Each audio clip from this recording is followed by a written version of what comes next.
Там в городі лежало пів тіла, і в гаражі було розбите вікно, і біля нього лежала така велика кістка з м'ясом. Ну, людська кістка. На тому мосту все, що тільки може бути, все отак перемішане, там люди лежать мертві, там десь рука чиясь, там заходить військовий і каже «Слава Україні!». І ми просто, всі в сльози. Привіт! У 10-серійному проєкті «Буча – місто незламних» ми показуємо бучанців, які постраждали від окупації, але не зламалися. І продовжують відновлювати свій бізнес, будинки, а також працюють на перемогу України. Тут ви почуєте і побачите, що пережили на початку повномасштабного вторгнення наші герої і героїні. І переконаєтеся, що бучанці – це незламні люди незламної країни. Мене звати Олександр Борцов, Буча – моє рідне місто.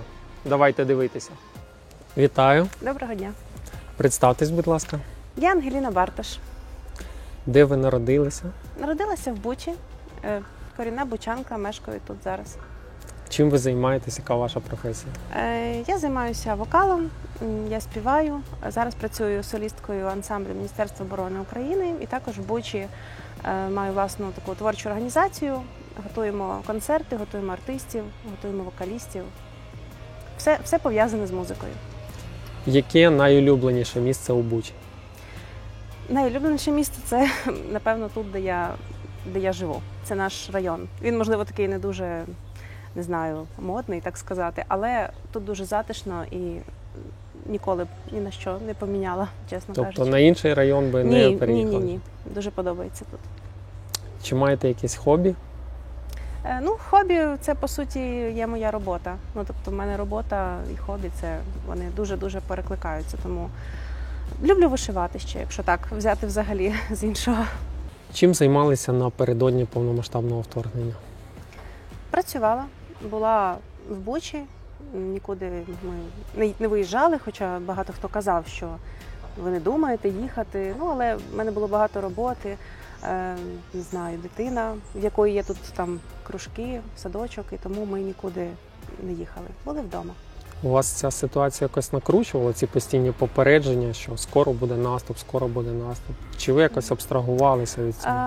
Я абстрагувалася. Можливо, не потрібно було, але якийсь час втомилась, напевно, і просто всіх попросила нічого про це не казати.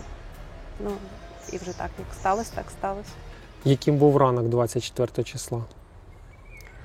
Ми почули, що вибухи, це Гостомель, почали вже атакувати. І... Ви були тут вдома? Так, ми були вдома. І, чесно кажучи, спочатку я думала, що це якась там помилка якась, чи, можливо, там, щось, це не може так бути. Я взагалі це все не вірила ще півдня, напевно. А тоді мені написала одна моя учениця, що не хвилюйтесь, прокидайтесь, і я зрозуміла, що щось не так. Тоді побачила вже новини.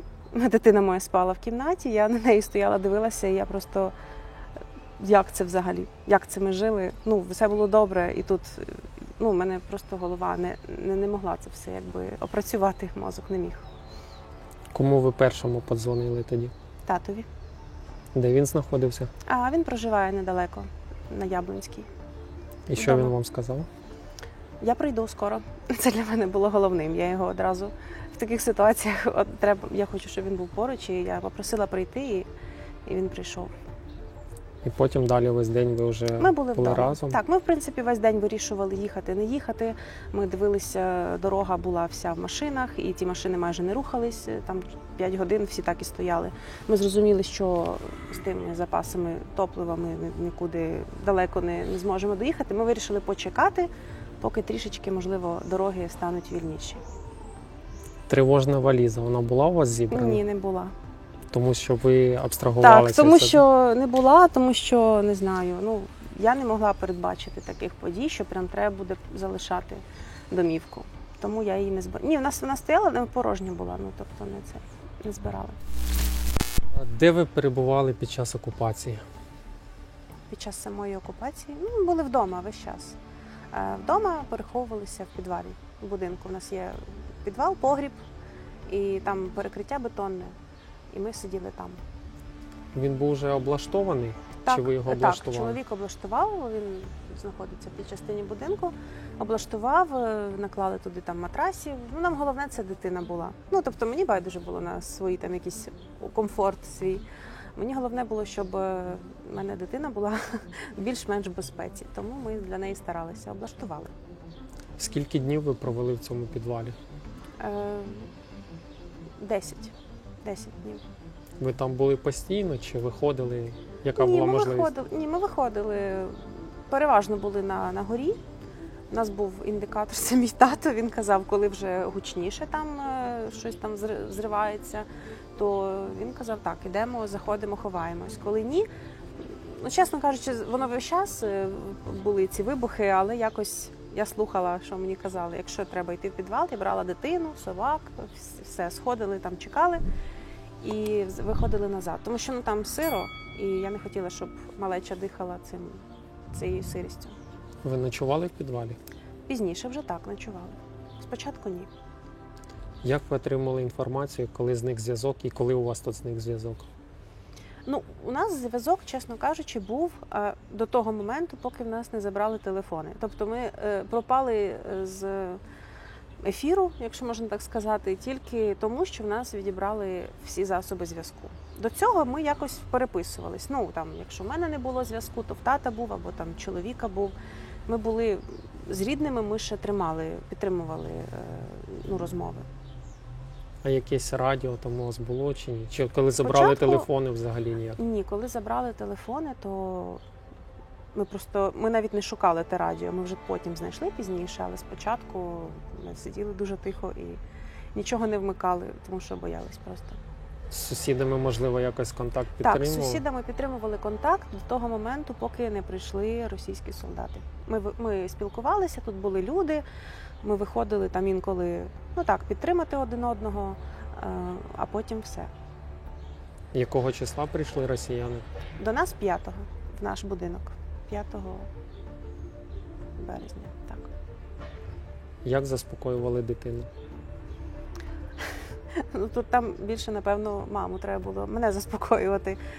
Дитина дуже себе вела по-дорослому. Я не очікувала, що вона в 3 роки буде так себе поводити. Вона ні разу за ці дні не заплакала.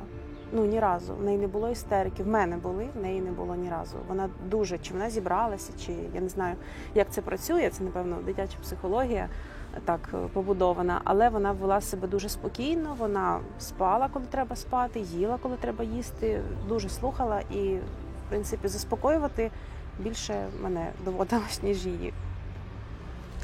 Коли на вулиці Вокзальній розбили колону, де ви знаходилися в цей час? Ми знаходились в підвалі, ми прокинулись вранці. Тато сказав, буквально за 10 хвилин, як сюди стала колона на Вокзальній, тато сказав... Це ви почули, чи хтось сказав вам про це? Ну, мені написали з Гостомеля друзі, що поїхали на Бучу. Ну, ніби вони стояли в Гостомелі, росіяни, і рушили на Бучу по Вокзальній. Я зрозуміла, що це до нас, в принципі, і тато сказав, що бій наближається по звукам і давайте ховатися. І ми буквально за 10 хвилин ми забігли в підвал і вже почули, що так загула земля, бо це дуже, дуже страшний звук, коли вони їдуть. І ми ще мали надію, що вони проїдуть, а вони зупинились.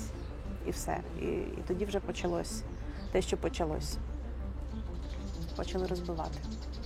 І от що було далі? Ви знаходились весь цей час в підвалі? Так, ми були в підвалі. Це було, я не знаю, мені здавалося, що у нас будинок 3 рази впав і назад поставив його хтось. Тому що це все дзвеніло, все. Ми знаходились, в принципі, майже під землею. У нас там є такий маленький отвір вгорі для вентиляції. Ми його затулили пінопластом і такими якимись тряпками. Він весь час вилітав від сили вибуху, вилітав нам на голови. Ну, тобто, хоча я не могла зрозуміти, ми ж ніби як під землею. На вулиці було страшне. Ну, тобто, це десь було близько 5 годин, мені так здається, я точно зараз так не скажу вже. Але це, напевно, найстрашніший момент. Чесно кажучи, для мене навіть вже під час окупації таких не було нервових зривів, як тоді. Тоді я думала, що зараз все це просто загориться, впаде, хата трусилась, консервація такого хиталась в цьому і отак. Коли ви для себе зрозуміли, що можна вже вийти з підвалу? Ну, коли затихло все, потім ще були постріли з автомату, ми чули. Ну, я так розумію, що зачищали тих, хто вижив та тікав. А потім вже так стихло, і, можливо, десь півгодинки ми почекали. І тато перший пішов, чоловік пішов, а потім я вже теж вийшла. Бо дитина моя заснула одразу, ну, коли почались ці всі вибухи. Одразу заснув? Хоча вона не має спати в цей час. Я не знаю, напевно, нервова система так працює, вона просто виключилась і все. І ми вийшли, вона спала, я змогла піти, подивитись. І, чесно кажучи, краще б я й не виходила. Ви прямо на вокзальну ходили? Так, звісно. Ми вийшли сюди, у нас, по-перше, влетів уламок, розбив, виніс ворота і влетів нам в хату, пробив вікно, замотався в шторі. І за рахунок цього залишився, не взірвався, там нічого не було. Один був тут бачите, дирка, під спальнею, якийсь кусочок стирчав. Потім там в городі лежало пів тіла. Чоловік сказав дитину не випускати на двір, тому що там лежить труп. Така половина, без ніг, без верхньої частини голови, руда борода. Там жетон, всі справи. Ну це ж росіянин в формі. То, звісно, в цьому, як вони називаються, матросці, в такій полосаті, чомусь не знаю. Ну це кадирівець був. Тобто вже потім ми дізналися, і в гаражі було розбите вікно, і біля нього лежала така велика кістка з м'ясом. Ну, людська кістка. Можливо, його. Я так собі десь думаю, якщо він летів до нас, то можливо так. Ну, тобто, потріскала тут, бачите, ось все потріскав бетон. В принципі, в хаті тріснули стіни, але вона якось дивом встояла. Напроти нас хати не було, тому що і воріт не було там в сусідів, тому що пряме влучання було. Там горіло, гараж горів, там все, ми вийшли, так все кругом горить. Ми не горимо, кажу, диво просто, дійсно врятувалися. Ми пішли на вокзальну, там все, звісно, свіже, все це горить, неба немає, просто дерев немає. Я ще раз зрозуміла, що, напевно, що таке війна, я тоді вперше зрозуміла. Я такого не бачила ніде і ніколи. І ми подзвонили рідним, що ми живі, і повернулись додому. Оці рештки людські, що прилетіли до вас, куди їх діли? Ми сказали, тут приїхали наші, бучанські там 4 очі, я не пам'ятаю вже, ми їм повідомили, сказали, що заберуть, але не забрали. Ми накрили їх ванною, у нас така ванна стара була, тому що рухати їх, напевно, не можна, наскільки я розуміла. Просто накрили його ванною, бо ми розуміли, що може піти запах через. У нас собаки 2, і дитина виходить в двір гуляти, а потім його забрали вже росіяни, до речі. Росіяни забрали? Так. А як вони дізналися про нього? Ми сказали їм, що там лежить ваш боєць. Боєць, якби, в минулому. І вони його забрали, те, що там вже від нього залишилось. Які були враження, коли ви вийшли на вулицю Вокзальну і це все побачили? Що відчували в той момент? Я навіть не можу. Там, знаєте, там про відчуття, напевно, не йдеться. Там якийсь шок, і істерика, і все це разом. І нерозуміння, чи це та вокзальна, по якій я ходила в школу, по якій ми всі тут росли, бігали, і як це взагалі може бути. Тобто, ще там пару днів назад тут мами з колясками ходили, дітей в школу вели, а зараз просто її немає. Її вулиці не було. Тобто ті фотографії, які були вже виставлені пізніше, воно вже все потухло, воно вже там дощі прийшли, там місяць прийшов. А спочатку, коли воно все ще горіло, палало ці бензовози, це взагалі... Дуже, не було відчуттів, був просто шок. Не забувайте поставити лайк цьому відео, а також підписатися на наш канал. Чи була потреба і взагалі змога переміщатися під час окупації? Потреба була, змоги не було. Тому що в нашому дворі було біля 12 чоловік, російських солдатів. Нам не можна було виходити на перший поверх, навіть з підвалу. Тобто з дитиною чомусь наказували сидіти тільки в підвалі. А вони були у вас у дворі? Так, вони... І в будинку? Звісно, вони заходили, коли їм там треба було взяти там якісь, не знаю, забрали чоловіка для машини, ніби як ремонтний такий набір, інструменти. да багато чого забирали. Казали, що ви смотрите, ми не мародьори. Кажу, та ні, все норм, типа, все як має бути. І Вони просто приходили і брали? Так, ну а як? Ну, собі як вдома в себе. Не питали у вас, там, Та, наприклад, ну, де цей набір, там, або Та ні. нам треба... Ні. Та ні. Вони єдине, що прийшли і питали, як злити бензин з машин, бо в них не вийшло. Ну, але в них і потім не вийшло, бо там якась система, я не знаю. Тому вони розчарувались трохи. А так ми не могли виходити. Нам не можна було вийти навіть в свою половину будинку. Ну, тобто, якщо я чула, що вони йдуть, там вони стукали, до речі. Єдине, що... Вони попереджали? Вони так, домовилися з вами так? Ні, вони просто стукали, але там, щоб відкрити, було, напевно, секунд 5. Ну, тобто, треба було швидко комусь бігти відкривати. Тому що тоді не ясно, що вже було далі. Якби ми не пускали в хату, там, наприклад. А так, виходити не можна. І все. Вікна дивитись не можна. Вікна всі треба завісити. Фонарики, не дай Боже, там якісь чи вогонь, чи щось таке, це одразу. Це вони вам сказали? Так, це там все? правил цілий. Це інструктаж був такий? А як же, весь час. Тобто шуміти не можна. Хоча у нас діти, ну там ще привели тоді дівчинку маленьку одну, з Гостомеля люди тікали, їх завели до нас, і також там не можна кричати, не можна плакати, там дуже тихо, дуже темно, дуже холодно. Це всі мої такі перші спогади про ці дні. Що було найстрашніше за цей період, поки ви з ними там перебували?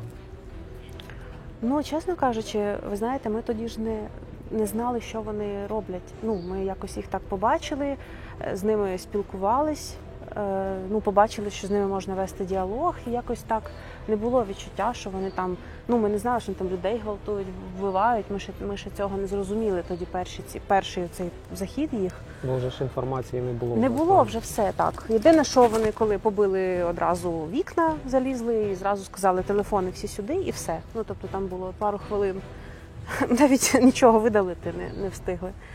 І все. Ну, а найстрашнішим це було, як забрали тата і чоловіка. Просто забрали. Куди – не сказали.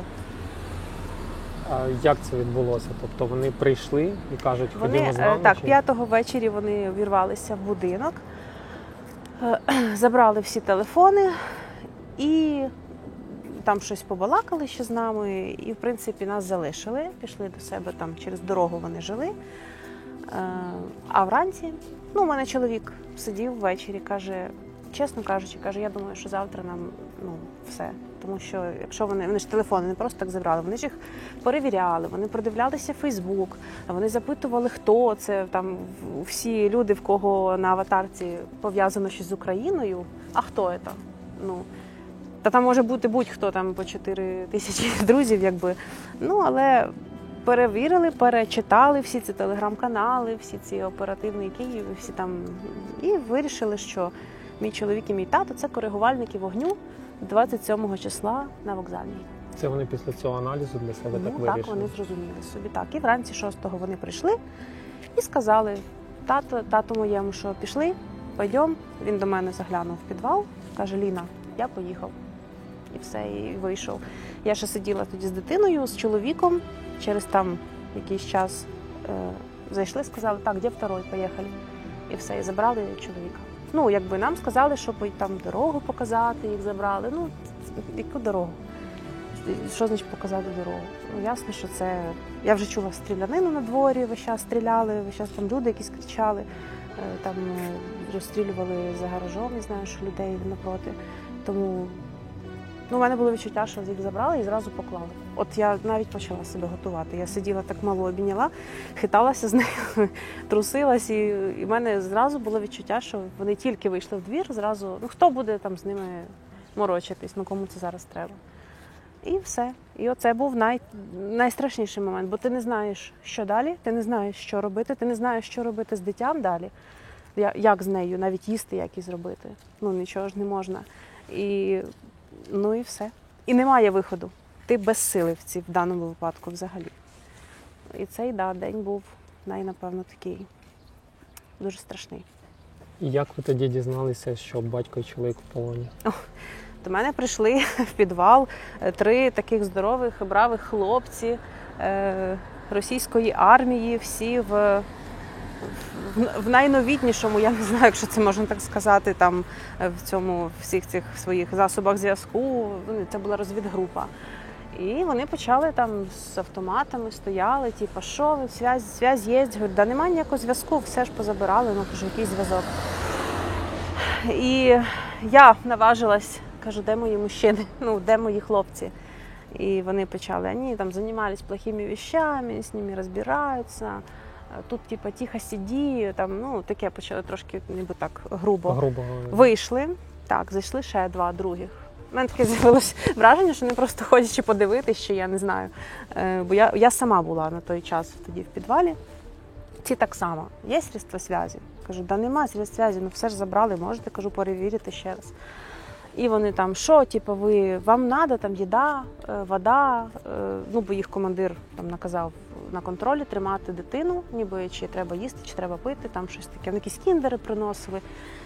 Я ж не можу... Де вони їх брали, не знаю? Так, Бог їх знає. Я ж не можу кіндерами годувати дитину, бо вона через 2 дні просто я її не врятую тоді. Але, можливо, хотіли щось там показати, що вони там не такі вже, як вони казали, ми що, мародьори? Тобто, все з хати виносять, ми що, мародьори? І прийшли ще ці двоє, теж там балакали. У мене вже таке було відчуття, я так сижу. Думаю, тікати ж все одно нема куди. Я ж в підвалі, я вже глибше вже немає, ні вікна, нічого. Вже все, їх більше. Вже що буде, немає альтернативи. І я трошки почала так нагліти і почала з ними трішечки на підвищених тонах питати про моїх мужчин. Кажу, ви забрали мого батька і її батька. Кажу, якщо ні одного не буде в мене, кажу, ще рахуйте, що ми також нас не буде, бо я, кажу, з нею тут не виживу. І вони теж почали розказувати, що та ми знаємо, ми все знаємо, що вони робили. Кажу, та нічого вони не робили, в тому то і справа. Вийшли теж, щось там повряцали перед нами своїми іграшками цими. Дитина в мене дивиться, питає, мам, це хороші дяді, це хороші дяді. Вони так на мене, що ти скажеш? Кажу, хороші.